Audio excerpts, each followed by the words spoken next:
I'm going to be starting off in Luke 6, chapter 6, verses 47 and 49. But before I get started, I just want to open up in a word of prayer. So Lord, we just thank you, God, for just having us here tonight, Lord. And I just pray that whatever it is you have for us, that you just use me, Lord, to speak your truth and your word to everybody here, God, and that you just speak to all of us, Lord. In Jesus' name, amen. So in these couple scriptures, it's talking about building your house with foundation versus building your house without foundation. And it relates back to, Matthew, where you build on the rock, you build on the sand, and the difference that it is between those. And so what I got from this whole thing is that our relationship with God is, or at least it should be, the basis of everything that we do. Because everything that we do should be based off of His word, His will, His desire for our lives, and not our own. So, reading in verse 47, it says, "Everyone who comes to me and hears my words and acts on them, I will show you whom he is like. He is like a man building a house who dug deep and laid a foundation on the rock. And when a flood occurred, the torrent burst against that house and could not shake it, because it had been well built. But the one who has heard and has not acted accordingly is like a man who built a house on the ground without any foundation. And the torrent burst against it, and it immediately collapsed, and the ruin of the house was great." So we should have some pictures, if you could just show them really quick, please. So the wise man, he built his house on the rock, and obviously it's in the middle of an ocean, and it's not getting knocked down. Ironically, you would think so. You would think there'd be water damage and, all these different things tearing down at the house, but the house is standing. Versus the other house that was built without foundation. Do we think that's going to stand against the ocean? Do we think it's going to stand even against a little maybe spray of water? I don't think so. I would not trust that house to keep me safe, to keep me upright, to keep me standing, protected, covered, you name it. And so after seeing this visual, I kind of laughed because I'm like, you know what? When you relate this to our spiritual lives, sometimes we look like this. We hanging on by a thread, okay? And other times, we're like the house built on the rock. We're strong, we're standing firm, and nothing can shake us. But what's the difference?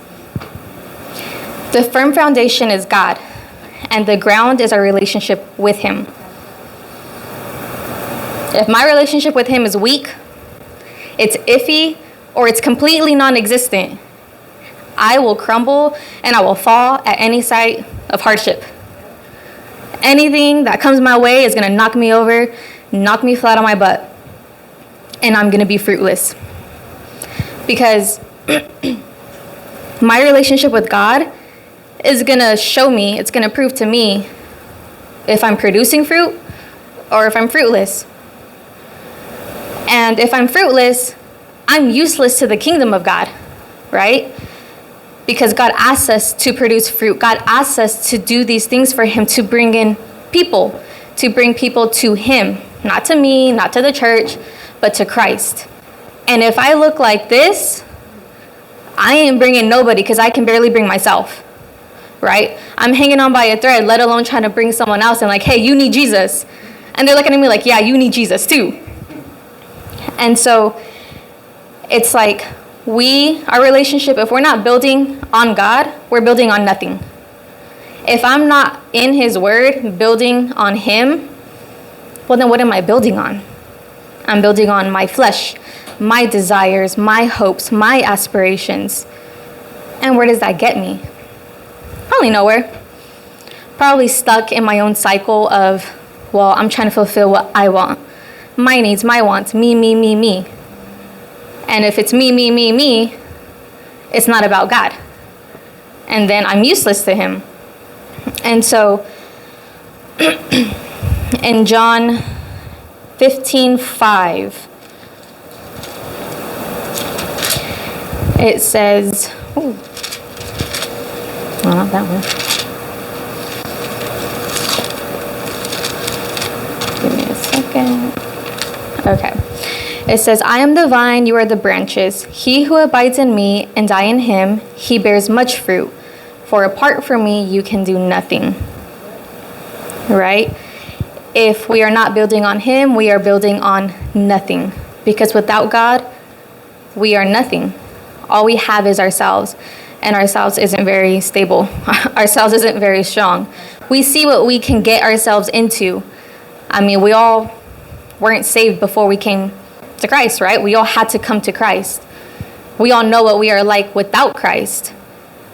And there's a reason why we are with Christ today. Because, well, obviously ourselves weren't getting us anywhere. So, talking about being fruitless, because if I'm not building on him, I'm building on nothing. And if I'm building on nothing, it's only about me. And me means fruitless. I am not producing anything for the greater good of God's kingdom. And what does God say about things that don't produce fruit? Well, he has a lot to say. We know this. So, for example, John 15:6. If anyone does not abide in me, he is thrown away as a branch and dries up, and they gather them and cast them into the fire, and they are burned. Or another example, you don't have to turn here, but Matthew 3, verse 10. The axe is already laid at the root of the trees. Therefore, every tree that does not bear good fruit is cut down and thrown into the fire.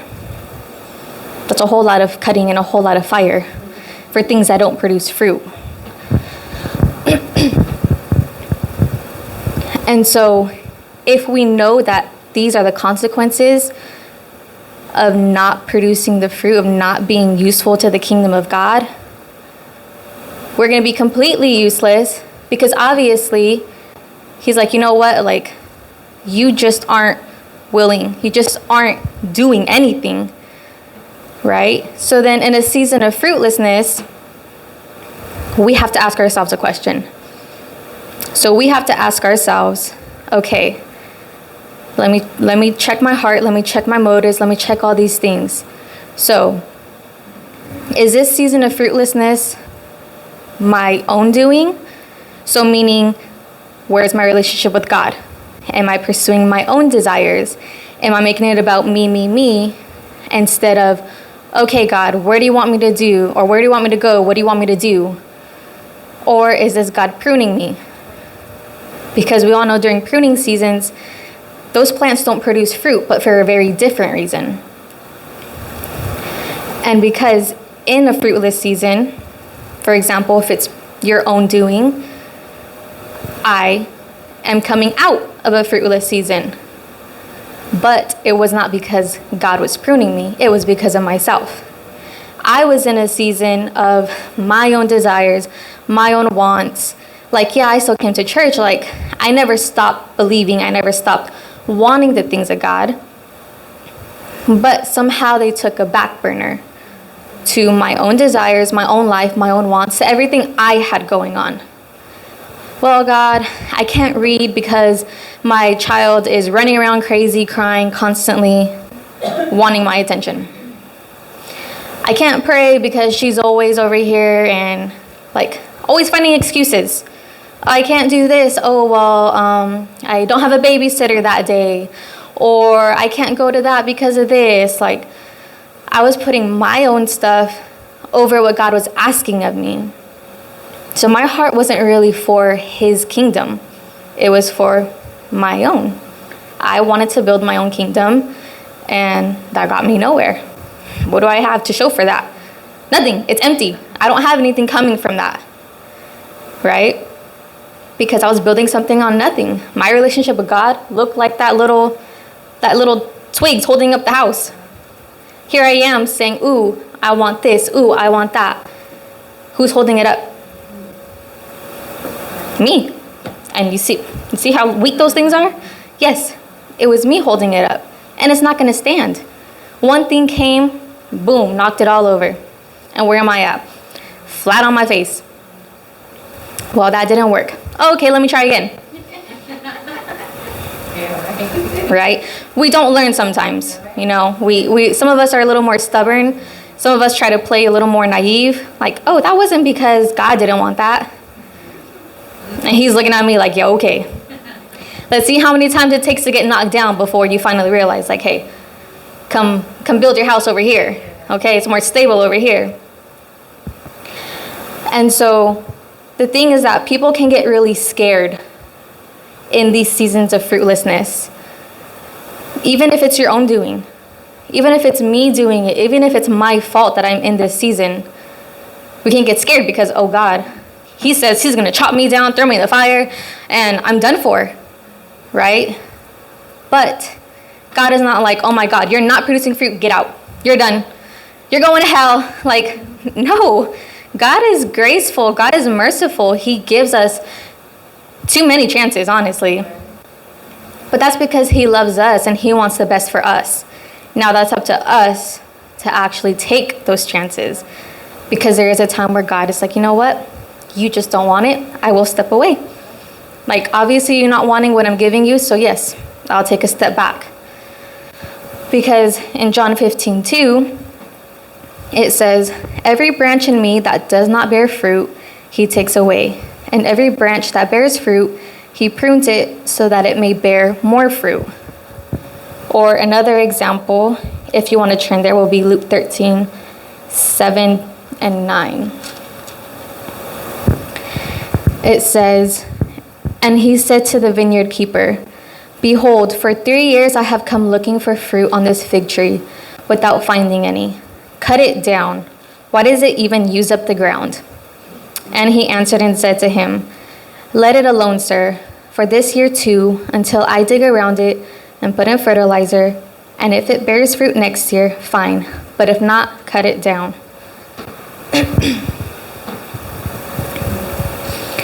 If this doesn't show the many opportunities that we are given, because yes, God does not like fruitlessness, but he's not going to toss us away at the first signs of fruitlessness, especially if it is our own doing. Because let's be honest, a lot of the time it is. We get caught up in our own things, in our own families, in our own, wants, desires, all these different things. And we can put God on the back burner. We forget. We get caught up. Things happen. But what are you going to do about it? Because God says, he who abides in me is going to bear the fruit. He's going to be the one that is, successful. He's going to be the one that has something to show, because we are abiding in God as he does in us. And so he, like it said right there in Luke 13, he doesn't just, cut him down, he's not producing fruit. Like, you know what? That's true, but hold up. Let me dig, let me fertilize, let me toil the sand. Let me prune away these dead things. Because maybe if I take away these dead things, more fruit will come back. Because most of the time that's the case. But sometimes we need a lot more work. We need a lot more work than some people. I need a lot more work than some people. Some people aren't as stubborn as me. Some people don't try to be naive and like, well, I don't know what you're talking about, God. And it's in my face, straight up. He's asking me to do something. I don't know what she's talking about, God. And he's like, yeah, you do. I have 10 people telling me. I still don't know what you're talking about, God. But he's being graceful. He's giving me another opportunity. He's pruning away at me. He's doing all these things to get me to grow. He's not doing it and just being like, you know what? Okay, I gave her all these 10 people to tell her to go do this one thing. She's not doing it. She's done. Because if that was the case, I would have been out here a long time ago. I would not have been in here. Because, well, God would have cast me out. The first minute I denied anything he tried doing for me. Oh, well, she's done. And I think that's the amazing part about this, is because he doesn't give up on us right away. He gives us the chance after chance after chance after chance. But then there is that time that comes where he's like, you know what? I'm done. then there really is a time where he is done. And for me, it was like coming out of this fruitless season, there was a light at the end of the tunnel. Because at one point, it was like, you know what? What am I doing? Why am I here? I've got nothing going for me. I don't have anything anymore. Everything was taken away. I don't have anything. I don't have a purpose. This, that. My own things aren't working out. I've got nothing to live for. Right? And that's how it can feel. It can feel like that. It can feel like, you know what? It's hopeless. It's useless. There's no point in showing up to church. There's no point in doing this because while I'm reading and I'm praying, but it's leading to nothing. But is my heart really in it? Am I really abiding in God as he is abiding in me? Or am I sort of abiding in God because I want something from it? And eventually, I reached a point to where I was like, okay, let me ask myself this question. Why am I in this season of nothing? Everything is dead. Everything is stagnant. I'm useless. I'm not doing anything. What's the reason? Because before I could try to pin it on, oh, it's their fault. Right, at one point, I got sat down from worship and something else, I can't remember at this point. And I can sit there and be like, oh, it's their fault and they set me down for this and blah, blah, blah, blah. Nah, I knew why. I'd have to sit there and be like, try to play dumb, like, oh, well, I don't know why they set me down, this and that. Like, I knew why. I knew I was the reason that it happened. I could try to play dumb for a while, though, right? Like, oh, it's their fault, and they could have given me chances like God gives me chances, and this and that, and blah, blah, blah. But, you know, they have their own thing to do. God's telling them what to do. So I can sit here and gripe all I want. But at the end of the day, I had to really check myself. Ask myself this question. Okay, it's my fault. But why? Why did I get to this place? What made me reach this point? That I am just so dead and ugly and useless. And I came up with a whole bunch of answers. And they all pointed back at me. I can't blame it on my husband. I wish I could. I can't blame it on my baby. She just came into this world. How am I going to blame it on her? Right? It's your fault. It's like I couldn't point any other finger because it was all a mirror pointing right back to me. And so then once I reached that realization, it was like, okay, God, what do I do from here to become fruitful? What do I do from here to be useful to the kingdom? Like, I'm not here in Christianity just for my own salvation, because when I was that little twig holding up the house, that's what I was. I was that person sitting there. I'm here in church just so I can be saved, right? So when the end of the world comes and God's coming up to snatch his people, I better be one of those people. And like my mom says, you know, the bottom of the row was singed. I barely made it, but I made it, right? I don't want to be that person, but that's what I was being, you know? I was just a seat filler. I was just someone who's like, I'm only here so I can say I'm saved. And in reality, I was barely saved myself. I'm trying to over here act like I'm saved, and in reality, he was looking at me like, yeah, okay, sure, you're burning a little bit right there. And so it's like, once I realized, you know what, it points back at me, well, darn. Now where do I go from here? Because I think I can speak for all of us. We don't like looking in the mirror and seeing that ugly staring back. And you're just sitting there like looking everywhere else but the mirror. And you're like, okay, yeah, I don't see it. And then it's just like the teaching, you know, pointing out somebody else's thing. And you have that big old log in your eye and they're looking at you like, yeah, okay. And then once I realized, okay, let me dig in deep. Let me ask these hard questions. Let me ask myself these hard questions. Let me heart check myself. What are my real motives? Why am I doing what I do? Why do I want to do this? Why do I want this in the first place? And at the end of the day, it's like, you know what? I want God for myself because I know, like he said, I am nothing and I cannot do anything without him. I've tried. I've seen it all fall again and again and again and again. And anything that has been built on him has been proven to stand again and again and again and again. And I like to try to play myself and be like, nah, that's just a coincidence. But then it became too often to where it's like, you know what? There's obviously some truth. There's some weight to this word. I was the foolish person building on nothing. I'm saying I have a relationship with God, and obviously he is not in it. There was no foundation. And the things that have been built on him, the foundation is solid no matter what. He is solid no matter what. No matter if we're good, we're great, we're horribly wrong. He is still firm, solid, good no matter what. It's that ground that we build on. It's our relationship with him that makes it or breaks it, because he's going to be there. He's going to be solid and firm no matter what. But if our relationship with him is, well, I'm going to fall eventually. But if my relationship with him is strong, I'm going to be able to stay strong. I'm going to be able to stand. And I'll be able to look adversity in the face and be like, I'm scared, but I got God. Right? And that's the point I'm reaching. Certain things are happening. I'm like, I'm scared. God, don't make me do this. I'm scared, but I'm going to do it. Right? I was like, I got God.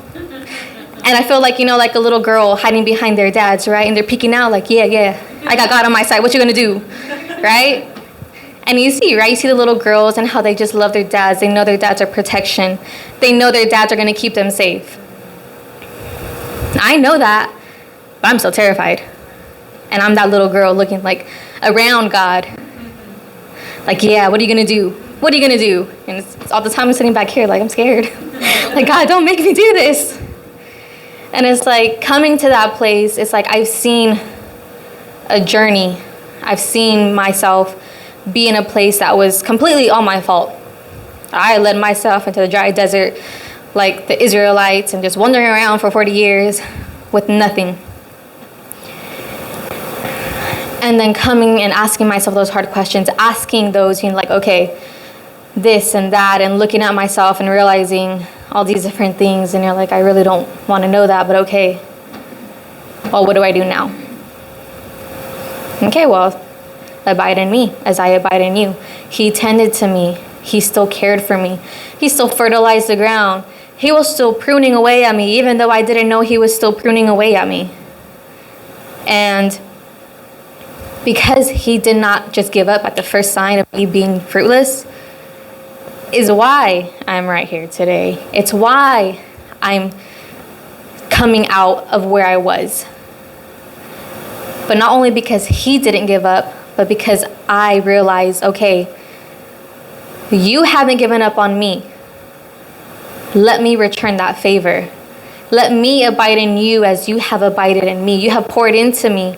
You have pruned me. You have done all these things to give me chance after chance after chance to grow, to continue to produce the fruit that you want me to produce.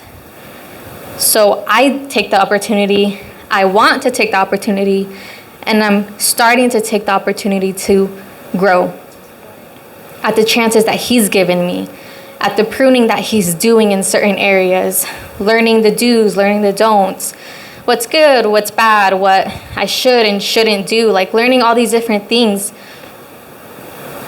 is causing me to grow, whether I like it or not.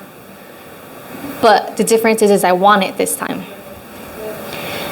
And once I realized that, I began to build on him. Okay, God, well, you said right here in your word, I'm going to start building on you. I was a foolish man who built with no foundation, thinking it was something. You said to build with the foundation. So I'm going to start building this with you. I'm going to start making my relationship with you stronger. Well, how do I do that? I read the word. How do I do that? I pray. How do I do that? I hold myself accountable. And I don't like all that. Especially when I know, I don't know, I probably shouldn't be doing this. You gotta go hold yourself accountable. I really don't want to. I'm a grown woman, okay? Yeah, okay. No, it's like, it does not matter how old, young, poor, rich you are. These things matter. The reading, the praying, the accountability, it matters. Because if I'm not accountable to anybody, who am I having tell me that I'm wrong? Who am I having telling me that I'm right? Because I can read the word, I can pray, and I can still think I'm right, even if I'm very wrong. And so it's like, that's why it's important, because he gives us these people. He gives us the opportunities. You can be doing all these things, but if you don't take the opportunity to hold yourself accountable, well, now you're falling short on that end. But it's a constant learning cycle. It's a constant growing cycle. You're not going to know all these things and be good at them all at once. But as long as you're still going, as long as you're still willing, well, at the end of the day, that's all that matters, right? Because at the end of the day, God is the one that knows our hearts. He is the one that knows what we're dealing with, what we're going through, what we can and can't handle, what our purpose is, and et cetera, et cetera. And he gives us these things because he wants us to grow. Like, you have it over and over and over again in the Bible. He put us on this earth to reproduce, to procreate. And then now he came, and now he's giving us a thing. Go and tell the people about me. That is our goal today. Like, that is what we're here to do, right? Is to go and bring people to Christ. Go and spread the good news of God. But if we're fruitless, we can't do that. And the one main purpose that we all have in common, we're failing at. If we are not right with ourselves. I was failing miserably. And I was still here in church trying to tell people, oh yeah, you know. Some new people come in, oh yeah, blah, blah, blah. God is good, blah, blah, blah. Playing the part. But where are they now? I talked left to right, all happy, put on a fake smile, talked out of my butt. And where are they? Obviously, I didn't do a good enough job, right? Because, well, my relationship with God wasn't there. I wasn't even producing any kind of fruit. And it's obvious because they're not here now. If I was doing what I was supposed to be doing, if I was right with God, they would be here, more than likely, right? If God wanted them here. But you would see the fruit. They would, you have the people that come in, come out, whatever. But you would still see some fruit from my efforts of that, and you don't see nothing. Because I wasn't even right in the first place. So, for me, it's like reading this, it's just almost not coming full circle because I'm still, navigating my little way through everything. And I'm nowhere near the end, right? I'm still learning and all these other things. But it's like, beginning to realize that the truth of the matter is the more that I built my relationship on the rock, right? The rock is God. God is the foundation. The more that I truly abided in him and his word is the more that I found myself gaining stability, is the more I found myself being able to start producing fruit. I have little buds, tiny little baby buds, right? Because now I feel something different. I feel something growing. I feel something inside of me that's trying to come out. And now I'm just like, oh God, no. No, God, I'm scared. But because he was abiding in me, he wanted me to get to this point. He wants us all to be able to get to this point, to continue to want to grow. And it's like, now that I'm at that place, I'm like, okay, God, I'm cool here. I don't want to go because I'm scared and terrified. But at the same time, I don't want to stay here either. Because I know if I stay here, I'm going to fall right back into that cycle. And then I'm a cycle person. I get into a cycle, I'm there. I'm there for a cool minute. Until he's like, you know what? No, get out. Because he knows my heart still longs for him. And it's like, As long as my heart still longs for him, he will never give up on me. But doesn't mean that I should still be in my cycles. Doesn't mean I should still be, playing scared and playing, oh, well, I don't know, God. Like, no, like at this point for me, it's like, no, I want it. I want it, so I'm going to go get it because God, you're with me. God, you have my back. God, you're leading the way. So show me where to go and I'll go. And so it's like being in a fruitless season, you ask yourself that question, you search your heart. And if it is your own doing, well, God isn't done with you yet. And it's like, and I'm proof of that. God isn't done with you yet. Just because it's your fault does not mean that God isn't done working with you. He is there to work with you. He is there to help you get to that place that he wants you to be at. And if God is pruning away at you and you're in that season of fruitlessness, well, dang, hold fast. Stay steady, stay on the rock, because you know what? This season of fruitlessness, if God is pruning away at you, well, he has something for you. He is cutting away dead things. He's cutting away at all these things because he has something greater for you. And God is moving and the fruit is coming. So whether you're in a season of fruitlessness because it's your own fault or because God is pruning away at you, at the end of the day, hold on to God. Because God is the only one that's going to get you through it. Amen. So Lord, we just thank you, God, for